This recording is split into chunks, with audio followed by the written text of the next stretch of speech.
जो छोटे समूहों में हम किस प्रकार शिक्षण कर सकते हैं। जब हमारी ऑडियंस बहुत छोटी हो तो उस समय जिन विधियों का प्रयोग किया जाता है उन विधियों में, और जो खासकर हमारे योग के पॉइंट ऑफ व्यू से बहुत ही अच्छी है, वो है पहली प्रदर्शन विधि। प्रदर्शन विधि को डेमोन्स्ट्रेशन मेथड भी कहते हैं। ये बेसिकली डेमोन्स्ट्रेशन मेथड जो है वो साइंस के जितने भी सब्जेक्ट हैं उनमें बहुत यूज की जाती है। जैसे मान लीजिए कि साइंस वाले जितने भी एक्सपेरिमेंट है वो लेबोरेटरी में होते हैं, और लेबोरेटरी में जैसे जो बच्चे होते हैं उनको जब सिखाने के लिए बहुत सारी उपकरणों की ज़रूरत होती है, और उपकरणों की सहायता से मान लीजिए जैसे जंतु विज्ञान का अगर प्रदर्शन करके तो वो वहाँ पे जो मेंढक है, केचुआ है, उसका डिसेक्शन करते हैं और उसको दिखाते हैं। कहने का मतलब है कि वो एक बार टीचर जो है उन चीज़ों को सामने करके दिखाता है और फिर जो उसमें प्रतिक्रिया होती है या जो होती है उसको लाइव डेमो देते हैं। दूसरा, जैसे मान लीजिए जो रासायनिक प्रतिक्रिया है उसको दिखाने के लिए भी बहुत सारी चीज़ों का वो एक प्रकार से डेमोन्स्ट्रेशन करते हैं। तो डेमोन्स्ट्रेशन करने से क्या होता है कि वो चीज़ जब हम लाइव देखते हैं या जो चीज़ आंखों के सामने जो घटना घट रही होती है वो एक प्रकार से हमारे मन मस्तिष्क में वो एक तरीके से स्टोर हो जाती है, या उसकी जो समझ है या उसका जो ज्ञान है वो हमको प्राप्त हो जाता है और लंबे समय तक रहता है। प्रदर्शन विधि में क्या होता है कि जो शिक्षक होता है वो छात्रों के सामने प्रयोग करके विषय वस्तु को स्पष्ट करता है, क्योंकि कोई भी सब्जेक्ट होगा अगर उसमें प्रैक्टिकल है तो प्रैक्टिकल को तो आप जो है अगर कोई सिद्धांत है अगर उसका लाइव डेमो दिया जाए तो वो विद्यार्थियों को सीखना जो है वो आसान हो जाता है।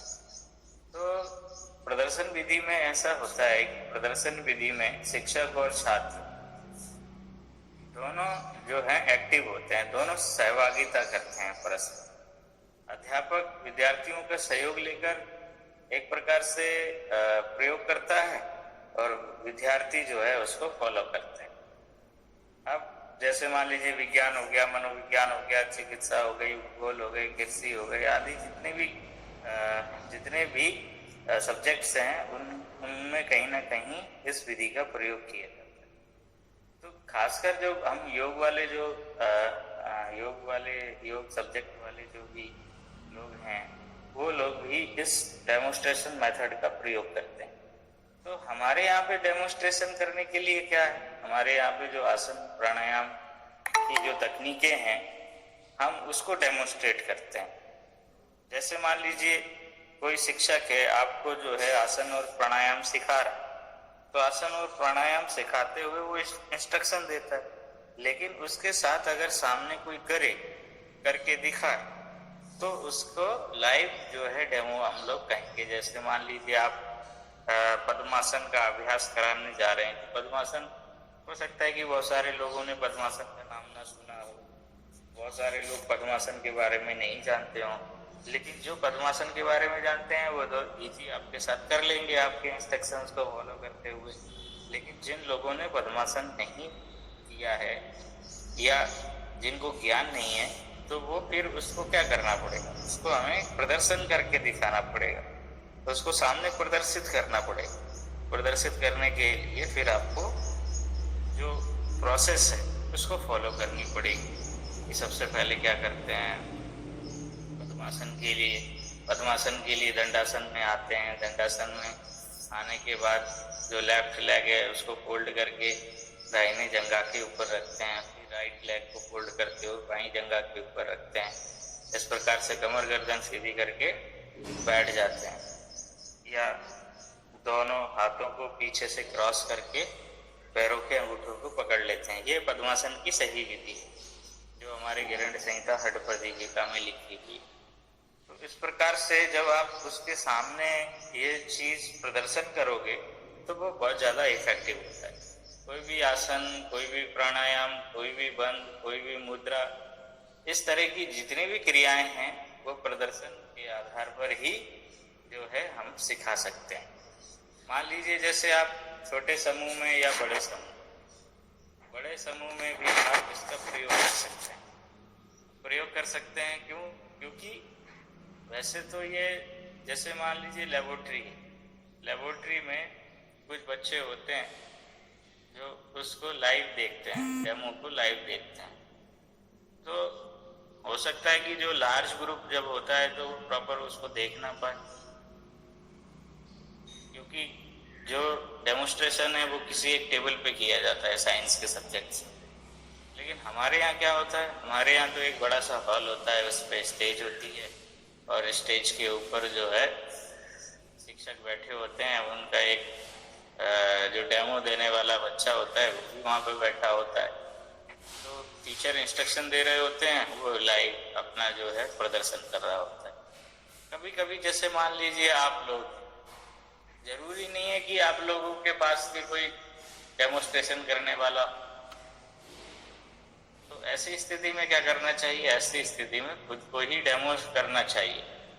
इंस्ट्रक्शन पहले देने के बाद साथ साथ में उसको डेमो भी करना चाहिए। जैसे मान लीजिए आप अकेले ही कहीं आप क्लास ले रहे हैं, तब जब आप अकेले क्लास लेंगे तो उस समय आपको डेमोन्स्ट्रेशन खुद करना चाहिए।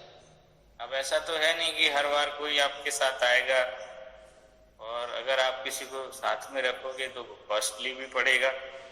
तो इस तरह से आप खुद ही जो है उसको प्रदर्शन करेंगे उन चीजों का, जैसे आसन हो गए, प्राणायाम हो गए। तो प्रदर्शन करने के लिए सबसे पहले तो आपको वो चीजें आनी चाहिए। जैसे आने चाहिए का तात्पर्य क्या है? आने चाहिए का तात्पर्य ये है कि जितनी भी एक्सरसाइजेज हैं, जितनी भी आपके आसन और प्राणायाम हैं, उन विधियों में आपको खुद निपुण होना चाहिए। जैसे मान लीजिए आपको एकाएक कह दिया जाए कि उज्जाई प्राणायाम कैसे करते हैं, तो आधे से ज्यादा लड़कों को तो यही पता नहीं होगा कि उज्जाई प्राणायाम किस प्रकार किया जाता है। कहने का तात्पर्य है कि उन विधियों में खुद पारंगत हों, और तभी हम जो है लाइव डेमो उनको दे सकते हैं। तो इंस्ट्रक्शन के साथ लाइव डेमो देने की परंपरा है। जब हम शिक्षण करते हैं तो अधिकांशतः हम ये पूछ सकते हैं, मान लीजिए एक क्वेश्चन आपका पेपर में ये भी आ सकता है कि आप जो आसन और प्राणायाम सिखाते हैं, या आसन और प्राणायाम की विधियां जो हैं, या ये कह लीजिए कि आसन शिक्षण में किन विधियों का प्रयोग किया जाता है, आसन शिक्षण के लिए किन विधियों का प्रयोग किया जाता है। तब आपका सवाल क्या होगा? तब आपका सवाल का जवाब ये होगा कि आसन शिक्षण के लिए लेक्चर कम डेमोन्स्ट्रेशन मेथड का प्रयोग किया जाता है। अब लेक्चर कम डेमोन्स्ट्रेशन मेथड क्या है कि हम थोड़ा व्याख्यान भी देते हैं और थोड़ा जो है उसका जो, जैसे मान लीजिए आसन के पूर्वाभ्यास हैं, बहुत सारे आसन हैं जिनके पूर्वाभ्यास करने पड़ते हैं। पूर्वाभ्यास का मतलब है जैसे मान लीजिए प्रीपरेटरी प्रैक्टिस में क्या होता है कि जैसे मान लीजिए कोई आसन है, बड़ा कठिन आसन, तो वो हमसे इजी नहीं लगता है, तो इजी लगाने के लिए हम क्या करते हैं, उसकी स्टेप बाय स्टेप जो सरल अभ्यास हैं उनको फॉलो करते हैं। जैसे मान लीजिए किसी की नौली नहीं लग रही है, तो नौली नहीं लग रही है तो उसकी प्री प्रैक्टिस क्या है, उसका पूर्वाभ्यास क्या है? तो उसका पूर्वाभ्यास है उद्यान वन। जब साधक जो है या स्टूडेंट अपने 10 दिन या महीने, 15 दिन, महीने, 2 महीने जब वो उद्यान बंद का अभ्यास करता है तो फिर क्या होता है कि उसके जो मसल्स हैं, जो पेट की मसल्स हैं, वो फिर निकलना शुरू हो जाती है, जिनको नाल कहते हैं। रेक्टस मसल जो होती है वो अपना उभार लेने लगती है, शेप में आने लगती है। तो हो सकता है कि ये उद्यान बंद का अभ्यास जो है महीने, 6 महीने, साल भर आपको करना पड़े, तब जाके आपकी नौली निकले। तो पूर्व अभ्यास भी जरूरी है। तो इन सब बातों को जब आप सामने सिखाएंगे तो पूर्वाभ्यासों के बारे में बताना पड़ता है। मान लीजिए किन सावधानियों को आपको रखना चाहिए, ये भी आपको बोल के बताना पड़ेगा, क्योंकि सावधानियों को आप डेमोस्ट्रेट नहीं कर सकते, उसको तो लेक्चर के माध्यम से ही आप जो है दूसरों को बता सकते हैं। जैसे लाभ हो गई, हानियाँ हो गई, सावधानियाँ हो गई, ये सब हम जो है व्याख्यान विधि के माध्यम से पहले ही बता देते हैं। आपको मान लीजिए कौन सी जीवन शैली का प्रयोग करना है, खाने में किन बातों का ध्यान रखना है, ये हम हर आसन प्राणायाम के अभ्यास के ऊपर भी ये चीज़ें डिस्कस करते हैं, या ये चीज़ें हम अपने पार्टिसिपेंट्स को या स्टूडेंट्स को बताते हैं। तो इससे ये पता चलता है कि हमारी जो भी एक्टिविटीज़ हैं उनमें खासकर लेक्चर कम डेमोन्स्ट्रेशन मेथड का प्रयोग किया जाता है। ये 2 विधियां इतनी इम्पोर्टेंट है योग विज्ञान में या योग टीचिंग में। इन दोनों विधियों में पारंगत होना बहुत आवश्यक है। तो कहने का मतलब है कि जब शिक्षक खुद डेमो करके दिखाता है तो विद्यार्थी उन आसन प्राणायाम आदि की तकनीकों को ज़्यादा अच्छे से समझ सकता है। दूसरा क्या होता है कि कभी कभार जैसे मान लीजिए आप टीचर हो और आप वेल इक्विप्ड हो, टेक्नोलॉजी से अपडेट हो, तो फिर आप कुछ उपकरणों की सहायता से भी इसको आप संपन्न कर सकते हैं। जैसे क्या होता है कि आप जहाँ भी योग पढ़ा रहे हैं या जहाँ भी कहीं भी आप शिक्षा ले रहे हैं, क्या वहाँ पे ICT फैसिलिटी है, मल्टीमीडिया प्रोजेक्टर्स वगैरह लगे हुए हैं? अगर लगे हुए हैं तो फिर आप क्या कर सकते हैं, PPT में जैसे बहुत सारे आसन्स की स्टेप्स को आप पिक्चराइज करके उनको जो है PPT में कन्वर्ट करके आप जो तकनीक आप सिखाना चाहते हैं उसकी स्टेप बाय स्टेप इमेजेस आप जनरेट करके PPT के माध्यम से आप सामने प्रस्तुत कर सकते हैं। तो जैसे जैसे आप स्लाइड बढ़ाते जाएंगे वैसे वैसे आपकी जो एक प्रकार से जो आपका कंसेप्ट है, आप या जो चीज़ सिखाना चाहते हैं वो क्रमशः आप उससे सिखा सकते हैं। तो डेमोन्स्ट्रेशन के लिए मान लो अगर आपके पास कोई विद्यार्थी नहीं है तो आप इनका प्रयोग कर सकते हैं, PPT का प्रयोग कर सकते हैं। और हमेशा जब योग की कक्षा ली जाती है या योग का कोई क्लास लिया जाता है तो उसमें टारगेट ऑडियंस जितनी भी होती है उस हिसाब से उसके लिए पर्याप्त स्थान होना चाहिए। आप जितने लोगों को सिखाना चाहते हैं उतने लोगों के फैलकर बैठने के लिए जिसमें उचित शारीरिक दूरी भी हो। खासकर जब हम योगाभ्यास करते हैं तो उचित सोशल जो भी उसके बीच में फिजिकल डिस्टेंस तो होता ही है, क्योंकि जब वो हाथ पैर ऊपर नीचे करता है या लेटता है तब एक दूसरे से अंग जो है टच ना हो। इस तरह से उसका जो स्थान है, जो कक्षा का स्थान है वो बड़ा होना चाहिए ऑडियंस के हिसाब से, जितने लोग इसमें आ सकते हैं। मान लीजिए किसी स्कूल में आप पढ़ा रहे हैं तो स्कूल में हर क्लास का अपना एक साइज होता है, उस साइज के आधार पे जो है विद्यार्थियों को बैठने की व्यवस्था होनी चाहिए। साइंस में जो जितनी भी लैब्स होती हैं वो सब अपना स्टूडेंट्स की संख्या के आधार पर ही उसको डिजाइन किया जाता है। जितनी सीटें होती हैं उतना ही बड़ा लैब जो है उसमें बनाया जाता है, ताकि जो प्रदर्शन किया जाए, जो डेमोन्स्ट्रेशन किया जाए वो प्रॉपर विद्यार्थी देख सकें और देख के लर्न कर सकें।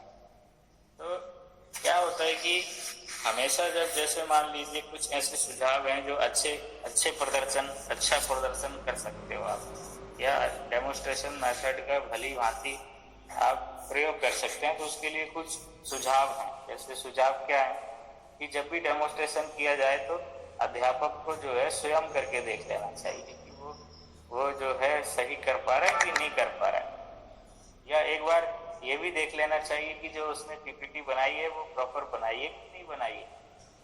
मान लीजिए आप कोई भी अभ्यास सिखाने से पूर्व आपको पढ़ना चाहिए। पढ़ना कहाँ चाहिए? पढ़ना चाहिए ओरिजिनल टेक्स्ट में पढ़ना चाहिए, जो हमारे हिरण्य संहिता, हठ प्रदीपिका आदि ग्रंथ हैं उनको पढ़ना चाहिए। क्यों पढ़ना चाहिए? क्योंकि उसमें जो विधि लिखी हुई है वो विधि ही हमको सिखानी है। क्योंकि जब भी आप कहीं भी क्लास लें, कहीं भी कक्षा लें, कहीं भी अपना व्याख्यान दें, तो उससे पूर्व तैयारी करके ही व्याख्यान। ऐसा कभी ना करें कि आप नहीं मैं तो जो है कुछ भी बोल देता हूँ खड़े होके। अरे बोल तो देते हो, लेकिन फिर जो भी तथ्य सामने जाएंगे, लोगों के पास जाएंगे, कभी कभी व्यक्ति ऐसी चीजें भी बोल देता है जो हास्यास्पद होती हैं, जो वैज्ञानिक तथ्यों से, तर्कों से परिपूर्ण नहीं होती, तो कभी कभी वो हंसी का पात्र भी बनना पड़ता है।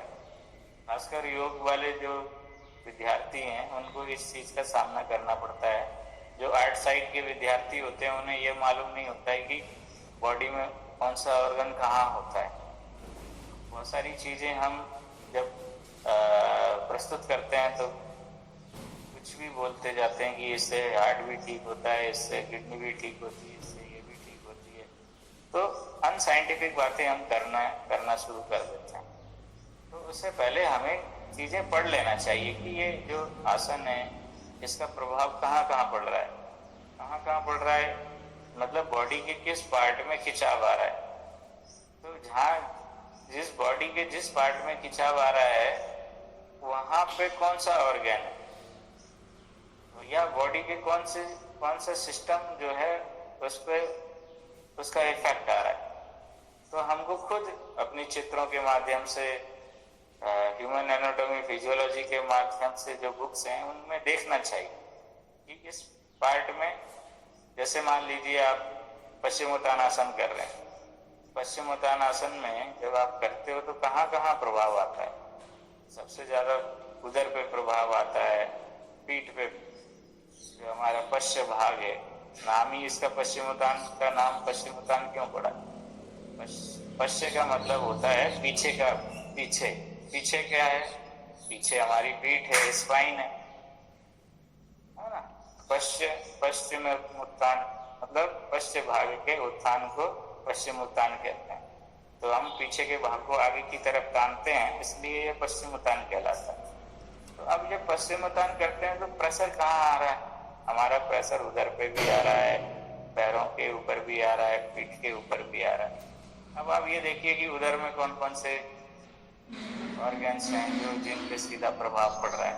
तो पश्चिम उत्तान के लिए ये कहा जाता है कि ये पैंक्रियास पे बहुत ही पॉजिटिव इफेक्ट डालता है। तो पैंक्रियास जब आप पैंक्रियास पॉजिटिव इफेक्ट डाल रहा है, इसका मतलब ये है कि डायबिटीज के रोगियों के लिए ये बहुत ही अच्छा अभ्यास है।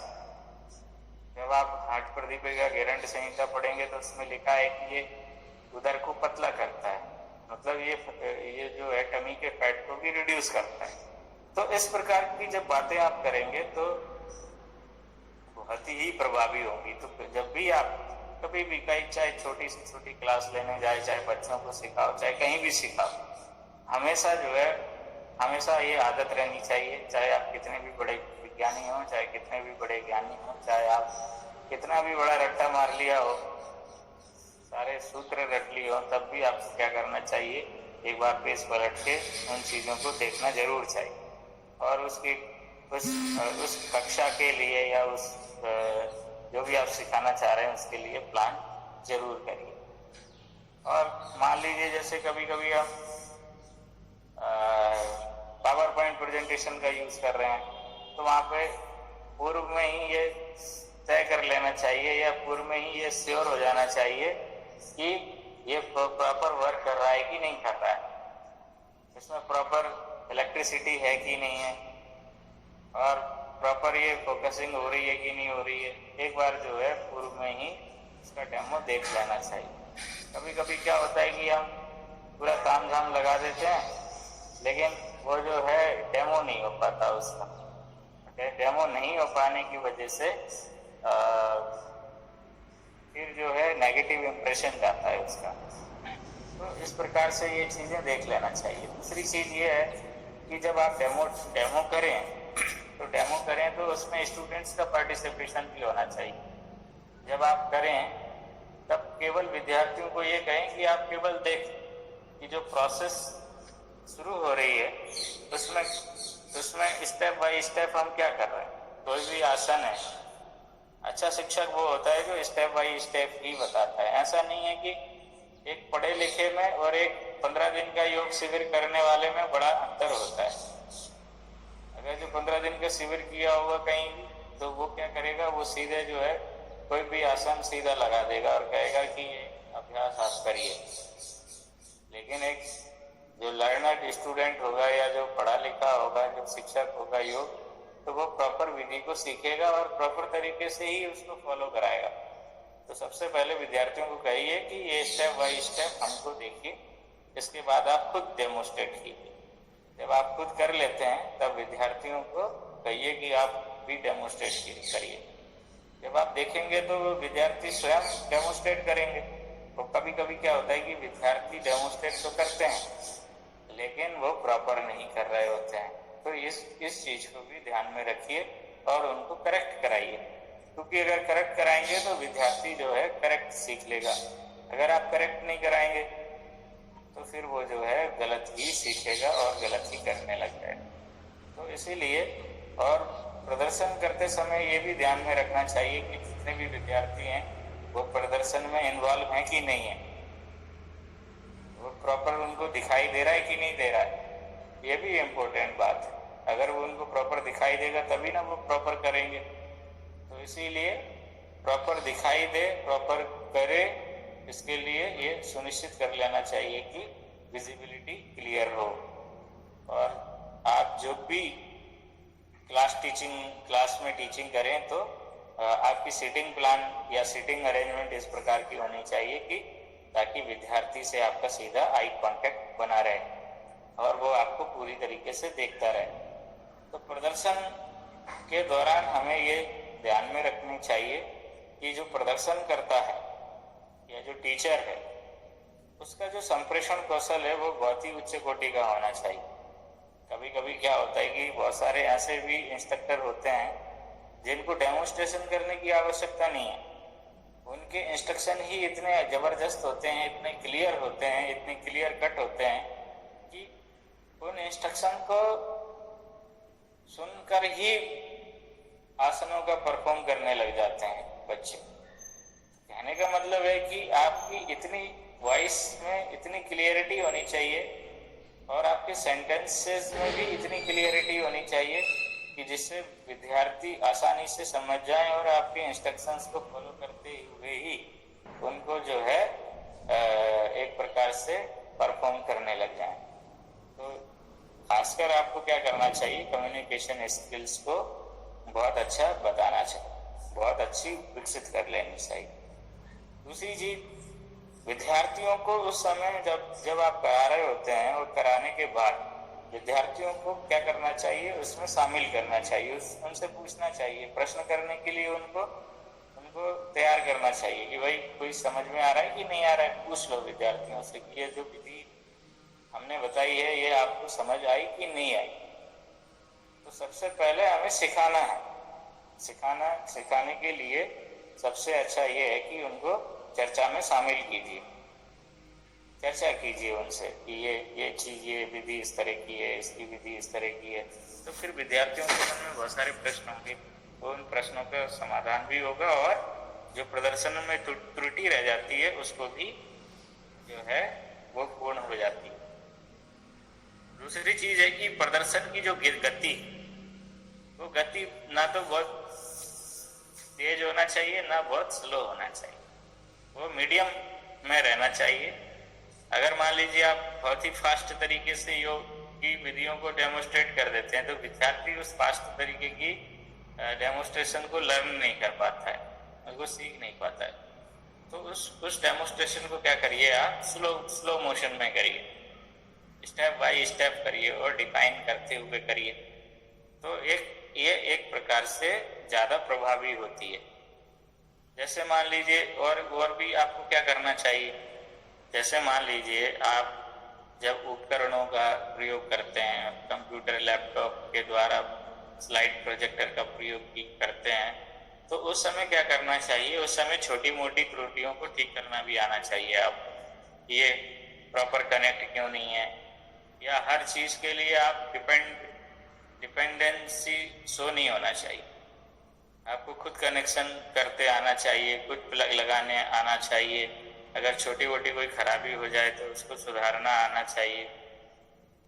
ये तब संभव होता है जब हम उसको प्रयोग करते रहते हैं। वो पीपीटी और स्लाइड जानकारी होगी तो उनका प्रयोग आपके लिए अभी एक तरीके से यूजर फ्रेंडली नहीं हो, लेकिन जैसे ही जब आपके पास ये उपकरण सुलभ होंगे तब आप इनका प्रयोग अच्छे से कर पाएंगे।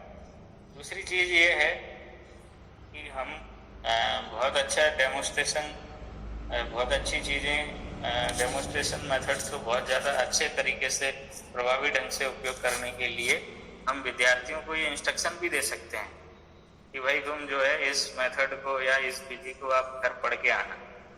जब वो पढ़ के आएंगे तो फिर क्या होगा कि बहुत सारी बातें उनके दिमाग में पहले से हों और कुछ सवालों के जवाब भी उनके पास हों, कुछ सवाल भी होंगे उनके पास। तब फिर वो क्या करेंगे, आपसे आसानी से उन सवालों का जवाब आपसे पूछ सकते हैं, जान सकते हैं। तो इस प्रकार से ये जो प्रदर्शन विधि है ये बहुत ही इफेक्टिव है। और प्रदर्शन विधि के कुछ डिमेरिट्स भी हैं, कुछ मेरिट्स हैं, कुछ डिमेरिट्स भी हैं। मेरिट्स क्या है कि इसमें जो है, मेरिट्स में ये है कि छात्रों को डेमोस्ट्रेशन मेथड के माध्यम से एक प्रकार से देखने और समझने का अवसर प्राप्त होता है, जिससे उनके ज्ञान में वृद्धि हो जाती है। दूसरी चीज है कि समय की बचत हो जाती है। विद्यार्थियों की जिज्ञासा जो है प्रश्नोत्तर के द्वारा समाधान भी उनको मिल जाता है। दूसरा, आपको जो है जितने भी उपकरण जो डेमोस्ट्रेशन में प्रयोग में लाए जाते हैं उनका भी आपको ज्ञान हो जाता है ना। प्रदर्शन विधि के माध्यम से जो आसन प्राणायाम की कठिन विधियां हैं वो भी आसानी से सीखी जा सकती है। विद्यार्थियों के अंदर जो है आसन प्राणायाम के प्रति रुचि भी जागृत की जा सकती है ना। और इस विधि के माध्यम से बहुत सारे साइंटिफिक जो इन्वेस्टिगेशन है उनका भी प्रयोग किया जा सकता है। जैसे शीतली प्राणायाम के द्वारा बॉडी के टेम्परेचर पे क्या प्रभाव पड़ता है, या सूर्यवेदी प्राणायाम से बॉडी के टेम्परेचर पे क्या इफेक्ट आता है। ऐसे बहुत सारी तकनीकें हैं जिनके माध्यम से हम वैज्ञानिक प्रयोग भी कर सकते हैं। और इस मेथड की सबसे खास बात यह है कि इसमें विद्यार्थी और टीचर दोनों इन्वॉल्व होते हैं, दोनों सक्रिय होते हैं और दोनों ही अपनी भागीदारी को निभा रहे होते हैं। दूसरा, प्रत्यक्ष ज्ञान देने की ये एक प्रकार से सरलतम विधि है, इसमें और कोई भी विधि नहीं हो सकती है। दूसरा है कि एक तरीके से ग्रुप में काम करने की या ग्रुप में सीखने की एक जो है एक कौशल भी इससे विकसित होता है। इसमें क्या होता है कि कुछ इसके दोष भी, कभी कभी जब स्टूडेंट्स एक्टिव पार्टिसिपेट नहीं करता है इसमें, तो अध्यापक ही ज्यादा सक्रिय रहता है। बड़ी कक्षाओं के लिए ये बहुत ज्यादा उपयुक्त विधि नहीं है। संपूर्ण पाठ्यक्रम जो है प्रदर्शन विधि के माध्यम से सिखाया नहीं जा सकता, इसीलिए इसकी जो है ये लिमिटेशन है या डिमेरिट्स है, क्योंकि इसके प्रैक्टिकल पार्ट को ही डेमोस्ट्रेट किया जा सकता है, बाकी को नहीं किया जा सकता। कभी कभी क्या होता है कि विद्यार्थी को जो है देखने का अगर अवसर नहीं मिलता है तो, और अगर यदि कोई जो प्रदर्शन कर रहा है या जो हमने जो सामग्री बनाई वो सामग्री अगर ठीक ना बनी हो, या हमारे स्लाइड्स की जो इमेजें हैं वो प्रॉपर नहीं है, सीक्वेंसिंग में नहीं है, तो फिर जो है विद्यार्थियों को भी उसका ज्ञान प्राप्त नहीं हो पाता। विद्यार्थियों की जो एक प्रकार से ये कहिए कि विद्यार्थी अगर प्रॉपर सीक्वेंसिंग नहीं होगी, प्रॉपर चीजें नहीं होंगी और आपने सही से कंटेंट डिजाइन नहीं किया, तो फिर विद्यार्थी को जो है नकारात्मक ही इस पर प्रभाव पड़ता है। दूसरा चीज है कि विद्यार्थी अगर नहीं देख पा रहा है तब भी इसका कोई लाभ नहीं है, तो विद्यार्थियों को प्रॉपर देखने की भी जरूरत है। तो ये एक प्रकार से जो डेमोन्स्ट्रेशन मेथड है ये बहुत ही इम्पोर्टेंट मेथड है और मुझे लगता है कि आप लोगों को ये समझ में आया होगा। और लेक्चर और डेमोन्स्ट्रेशन मेथड ये दो ही इम्पोर्टेंट मेथड है टीचिंग मेथोडोलॉजी में योग के लिए। तो आज हम यहीं इस क्लास को यहीं समाप्त करते हैं।